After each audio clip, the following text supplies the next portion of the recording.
ইভু Andul station রোডে এসেছে, এত চলাফেরা করেছে হাঁপিয়ে গিয়েছে, ওই জন্য বসে পড়েছে।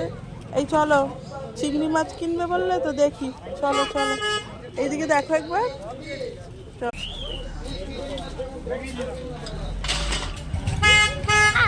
এই চিংড়ি মাছ, এই দেখ চিংড়ি মাছ কত করে? ও শিং মাছগুলো দেখ জ্যান্ত। ইভু এখন ট্রেন দেখতে যাচ্ছে, ট্রেন দেখবে ও।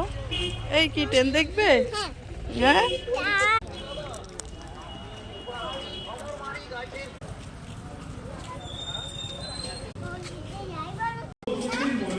ইভু একবার ট্রেনে হাত দেবে, দাও ট্রেনে হাত দাও।